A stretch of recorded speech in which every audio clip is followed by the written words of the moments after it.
మీతో మాట్లాడేటప్పుడు వైద్యము లేకపోతే మిగతా మెడికల్ సమస్యలు మాట్లాడేటప్పుడు ఖచ్చితంగా ఫస్ట్ మీకోసం మాట్లాడాల్సొస్తే ఎక్కడో ఓల్డ్ సిటీ నుంచి ఇప్పుడు ఉండే ఫైనాన్షియల్ సిటీ వరకు ఒక చిన్న జర్నీ ఉండుంటది. చిన్నది కాదు పెద్దది. అవును. అంటే మీరు ముందుగా డాక్టర్‌గా అనుకుని ఒక ప్లానింగ్‌తో వచ్చారా? లేకపోతే ఇంట్లో వాళ్ళు ఎవరైనా ప్లాన్ చేశారా? ఎలాంటి ప్లానింగ్ ఉండేది? ప్లానింగ్ అంతా నాదే అండి. ఓకే. ఓకే. ఈవెన్ మెడికల్ స్కూల్‌లో చేరినప్పటికి కూడా హ్మ్. యూనో ఎవ్వరి ప్లానింగు లేకుండే. అంటే మా హ్మ్. నాన్న, అమ్మ వాళ్ళు మంచిగా చదువుకోవాలి. ఓకే. వాటెవర్ ప్రొఫెషన్ మీరు చూస్ చేసుకుంటారో అది మీ ఇష్టం. అంటే ఒకటి ఉంది, నాకు చిన్నప్పటి నుంచి క్లాస్ నుంచి కాలేజ్ వరకు ఫస్ట్ రావడము అదొకటి అలవాటయిపోయింది. ఓహ్! సో దాంతోనే ఏమైందంటే మా పేరెంట్స్‌కు బాగా పెద్దగా ఎక్స్‌పెక్టేషన్స్ ఉండే. సో నాకు సైన్సెస్‌లో బాగా ఇంట్రెస్ట్ ఉండే స్కూల్‌లో ఉన్నప్పటికీ. సో అప్పుడు ఆ టైంలో యూజువల్లీ మీ అందరికి తెలిసిన విషయమే, ఇంజినీరింగు లేకుంటే మెడిసిన్ అని. ఓకే. ఒకసారి లా లా డిగ్రీ అంటారు. సో నాకు సైన్సెస్‌లో ఇంట్రెస్ట్ ఉంది కనుక సో మెడిసిన్ ట్రాక్‌లో వెళ్ళాను. వెళ్ళేసి ఇక్కడనే ఉస్మానియా మెడికల్ కాలేజ్ చదువుకొని దాని తర్వాత నేను అమెరికా వెళ్ళిపోయాను. అక్కడ 40 సంవత్సరాలు యూనో 42 సంవత్సరాల నుంచి ఉన్నాను. ఆఫ్టర్ 30 ఇయర్స్ తర్వాత మళ్ళీ మన దేశానికి తిరిగి రావాలి. షుడ్ ఐ ఒక మంచి హాస్పిటల్ నిర్మించాలి. ఒక క్వాలిటీ హెల్త్ కేర్ ప్రొవైడ్ చేయాలనే ఉద్దేశంతో వచ్చాను. సో అప్పుడు ఈ నానక్రామ్ కూడా గచ్చిబౌలిలో యాక్టివిటీస్ను బట్టి స్థలం ఎక్కడ ఉంటుంది, ఓకే, ఇది డస్ట్ ఇదంతా బిజీ మెయిన్ రోడ్స్లో లేకుండా ఉంటే బాగుంటుంది అనేసి హాస్పిటల్ ఇక్కడ నేను వెతికి చూసి డిసైడ్ చేసుకున్నాను. సో అంటే దట్స్ చాలా వరకు డాక్టర్లుగా అయ్యేవాళ్ళు వాళ్ళ ఫ్యామిలీలో డాక్టర్లు అవ్వాలను. లేకపోతే మిగతా వాళ్ళు పుషింగ్ ఉంటది. అంటే నువ్వు డాక్టర్ కావాలని. అలా ఫ్యామిలీలో ఎవరైనా డాక్టర్స్ ఉన్నారండి ఎవరైనా? మా ఫ్యామిలీలో మొదటి డాక్టర్ నేను. ఆ! ఓకే. ఇప్పుడు నా తర్వాత మా brothers children, daughters in law, అలాగా నెవ్యూస్, నీసెస్ చాలామంది హ్మ్. డాక్టర్స్ అయ్యారు. అండ్ అండ్ చాలా మటుకు వాళ్ళు అమెరికాలో ఉన్నారు. ఓకే. బట్ నేను మా గ్రాండ్ పేరెంట్స్కు మొదటి గ్రాండ్ సను, హ్మ్. మా పేరెంట్స్కు మొదటి చైల్డ్. ఓకే. ఉన్నప్పటికీ ఒకసారి చూసుకుంటే బర్డన్ నా మీద ఉండే. ఓకే. ఓకే. సో ముందుకు వెళ్ళింది డాక్టర్ కావాలని అనుకున్నది ఇదంతా కూడా నేను సొంతగా ఆలోచించుకొని ప్రయత్నం చేసి డాక్టర్ అయ్యాను. అంటే అగ్రికల్చర్ ఫ్యామిలీ అండి? లేకపోతే బిజినెస్ ఫ్యామిలీయేనా టోటల్? మా ఫాదర్ ఒరిజినలీ టీచింగ్లో ఉండే. ఓహ్! దాని తర్వాత కన్స్ట్రక్షన్ ఇండస్ట్రీస్కి వెళ్ళాడు. ఈ was a class 1 contractor. Okay. ఆయనది మ్యాథమెటిక్స్ బ్యాక్గ్రౌండ్ అదంతా కూడా. తర్వాత he was retired as a civil contractor. Okay. చాలా మటుకు మన హైదరాబాదు, సరౌండింగ్ హైదరాబాద్లో పెద్ద కాలనీస్ ఆ టైంలో 1960s 70sలో కాలనీస్ అని చేసిన కాలనీస్ అని కూడా మా నాన్నగారు మా వారి బ్రదర్ ఇన్ లా వాళ్ళు కలిసి చేసేవారు. So because of his teaching background మా నాన్నగారికి చదువు అంటే చాలా ముఖ్యం. ఓకే. ఎస్. సో అందుకొరకే మాకు బెస్ట్ స్కూల్కి పంపించాడు. ఆయనకు అంత స్తోమత లేకపోయినా కూడా ఆ టైంలో లిటిల్ ఫ్లవర్ హై స్కూల్ అని, హ్మ్. That was the best school, అందరికీ తెలిసిన విషయం అది. అవును. సో ఆ స్కూల్లో మేము చదువుకున్నాము. అండ్ సో ఆయనకు చదువు మీద, ఆయనకైనా మా అమ్మగారికైనా కూడా పిల్లలు బాగా చదువుకోవాలి, ముందుకు వెళ్ళాలి. ఆయన ప్రొఫెషన్కి ఎప్పుడు మామూలు రానిలేదు. హ్మ్. ఇది చాలా డిఫికల్ట్ ప్రొఫెషను. మీరందరూ బాగా ప్రొఫెషనల్స్ కావాలి, whether doctors or engineers or whatever you choose అనేసి అలా ప్రోత్సహించాడు. అంటే స్కూల్ ఎడ్యుకేషన్ నుంచి మీ డాక్టర్ వరకు హైదరాబాద్‌లోనే ఎడ్యుకేషన్ అంతా? హైదరాబాద్లో ఎడ్యుకేషన్, ఆ! Yes, till I graduated from medical college. దాని ఓకే. తర్వాత further post graduation super specialisation అంతా కూడా అమెరికాలో జరిగింది. ఎస్. మీ వారసులు ఎవరైనా డాక్టర్స్‌గా గాని ఆ ప్రొఫెషన్‌లో ఉన్నారా? రాబోతున్నారా? లో మా పిల్లలందరూ కూడా, అంటే మా పిల్ల ఇద్దరు అబ్బాయిలు ఒక అమ్మాయి. సో వాళ్ళు కూడా ఎప్పుడు ఎప్పుడు కూడా డాక్టర్ కావాలని వాళ్ళకు ఉద్దేశం లేకుండే. హ్మ్. ఎందుకంటే నా స్కెడ్యూల్ చూసేసి వాళ్ళు భయపడేవారు. ఓకే. ఇంతకదా 18 గంటలు 20 గంటలు 7 days a week నాన్నగారు పని చేస్తారనేసి. బట్ దే ఆల్సో వాళ్ళు కూడా బాగా చదువుకున్నారు. మంచి ఐవీ లీగ్ ఇన్స్టిట్యూషన్స్ వాటన్ నుంచి ఇటువంటి కాలేజెస్ నుంచి వాళ్ళు గ్రాడ్యుయేట్ అయ్యారు, ఎంబీఎస్ చేశారు. సో అబ్బాయిలు ఇద్దరు కాలిఫోర్నియాలో ఉన్నారు.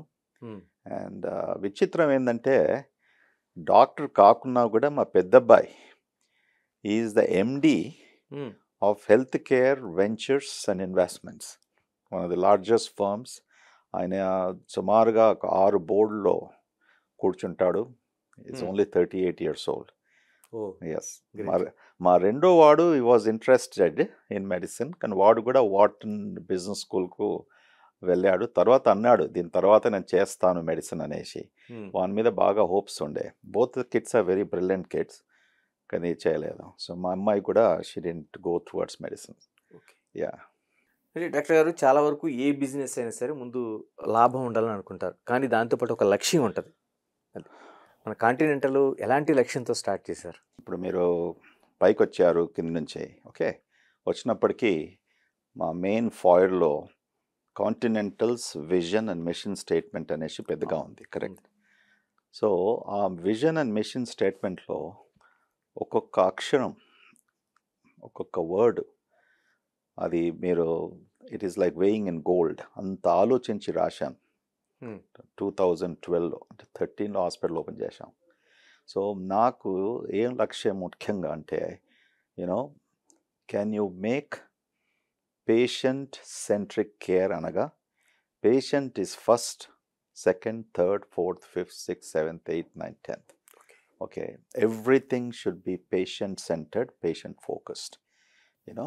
And number 2, can we provide, మనం అఫోర్డబుల్ కేర్ అంటాం, ఎంతవరకు మనం పేషెంట్స్కు వాళ్ళ కేర్ కాస్ట్ను కంట్రోల్ చేయగలుగుతాం. ఓకే. మూడో విషయం కొలాబరేషన్, అంటే ఎవరితో కొలాబరేట్ చేయడం. ఒక హాస్పిటల్లో మీకు నర్సెస్ ఉంటారు, టెక్నీషియన్స్, ఓకే, విభిన్న స్టాఫ్ ఉంటుంది, వీళ్ళందరితో, డాక్టర్స్ ముఖ్యంగా. సో వీళ్ళందరితో మనం కొలాబరేట్ చేయాలి. ఓకే, ఏ ఒక్కరు కూడా సరిగా క్వాలిఫికేషన్స్ లేకుంటే ట్రైనింగ్ లేకపోయినప్పటికీ ఆ పేషెంట్స్కు హాని జరగవచ్చు. So that is also one of my principles, and అది పెద్ద లక్ష్యం. అది కూడా కొలాబరేషన్ విత్ యువర్ స్టాఫ్ చాలా ఇంపార్టెంట్. ఈ మిషన్తో, ఈ విజన్తో నేను కాంటినెంటల్ 2013లో స్టార్ట్ చేశాను. ఇప్పటికి కూడా ఐఎమ్ వెరీ వెరీ పర్టికులర్, చాలా కేర్ఫుల్గా చూస్తూ ఉంటాను. ఒక చిన్న విషయం ఏంటంటే పేషెంట్ డిగ్నిటీ అంటాం మనం. అంటే ఓ పేషెంట్ హాస్పిటల్కి వచ్చినప్పటికీ ఎలాంటి మర్యాదలు మనం ఇస్తున్నాం.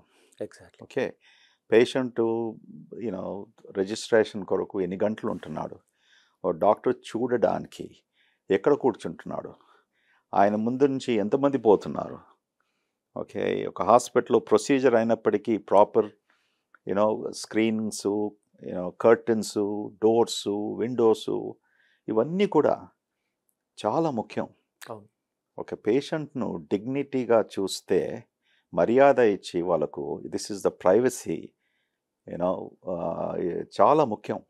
ఆ పేరే ఉన్నది హాస్పిటాలిటీ, పేరే ఉండదు. ఒక నంబర్గా ట్రీట్ చేసి అలాంటి మీద వీడు పేషెంటే కదా, ఇది ఎకానమీ వార్డులో ఉన్నాడు, ఇంతే కడుతున్నాడు, ప్రైవేట్ రూమ్లో లేడు, చిన్న చూపు చూడడము అట్లా బాగా జరుగుతుంటుంది. Okay, so we should not be like that. ఏ పేషెంట్ వచ్చినప్పటికీ కూడా వాళ్ళను డిగ్నిటీతో, రెస్పెక్ట్తో మనం చూసుకోవాలి. అటువంటి స్కిల్ సెట్స్ మనం అందజేయాలి వాళ్ళకి. That's important. డాక్టర్, కాంటినెంటల్ కంటే మాట్లాడే ముందు మీరు దాదాపు ఒక 4 దశాబ్దాల క్రితమే డాక్టర్గా ప్రాక్టీస్ చేశారు యుఎస్లోన, మళ్ళీ బ్యాక్ వచ్చారు, కాంటినెంటల్ పెట్టారు. అప్పట్లో మీరు ఎంబీబీఎస్ పూర్తి చేసినప్పుడు, లేకపోతే మాస్టర్ చేసినప్పుడు ఒక కార్డియాలజిస్ట్ అవ్వాలని, లేకపోతే ఇటువంటి కోర్సెస్ ఉండేవి. ఇప్పుడు 1 దశాబ్దం 2 దశాబ్దాలుగా మనకి గ్యాస్ట్రోఎంట్రాలజీ ఇంత ఫేమస్ అయింది, కానీ ఒకప్పుడు గ్యాస్ట్రోఎంట్రాలజీ అనేది తెలియని పరిస్థితి చాలామందికి. నిజమే. మీరు ఎలా ఊహించారు అసలు ఫస్ట్? చాలా మంచి ప్రశ్న అడిగారు. ఇంతకుముందు కూడా జర్నలిజంలో ఎంతోమంది అడిగారు ఈ క్వశ్చన్. ఇది చెప్తే కొంతమంది నమ్ముతారు, కొంతమంది నమ్మరు. ఓకే, కానీ ఇది నిజం.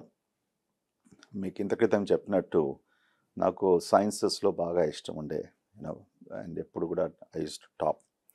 అందులో సైన్సెస్ అనగా మనకు అర్థం చేసుకోవడానికి అందరికీ బయాలజీ అంటాము. ఆ బయాలజీలో బాటనీ, జువాలజీ, తర్వాత ఫిజిక్స్, కెమిస్ట్రీ, ఇవన్నిట్లో కూడా నేను చాలా ఇంట్రెస్ట్తో చదివేవాడిని. కానీ బయాలజీ చదివేటప్పుడు హై స్కూల్లో ఉన్నప్పటికీ అందులో జువాలజీ అది నాకు బాగా ఒక ఆకర్షణగా ఇది నేర్చుకోవాలి, ఇది ఇట్స్ లైక్ ఒక ఇంట్రీగింగ్ ఫ్యాక్టర్. ఇంత పెద్దగా జిఐ సిస్టమ్ ఉంటుందా, ఇలాంటి ఫిజియాలజీ ఉంటుందా, ఇన్ని హార్మోన్స్ ఉంటాయా. అది అప్పుడు మనం చదివింది ఆ టైంలో ఫ్రాగు, ర్యాబిటు. కానీ జువాలజీలో అదే కదా, we don't study about human beings 10th, 11th, 12thలో. సో అప్పుడు ఇంకా హ్యూమన్ బీయింగ్స్ గురించి నాకు ఎక్కువగా హ్యూమన్ ఫిజియాలజీ గురించి అప్పుడు ఆ ఇంట్రొడక్టరీ కోర్సెస్ అట్లన్నీ ఏం లేకుండే.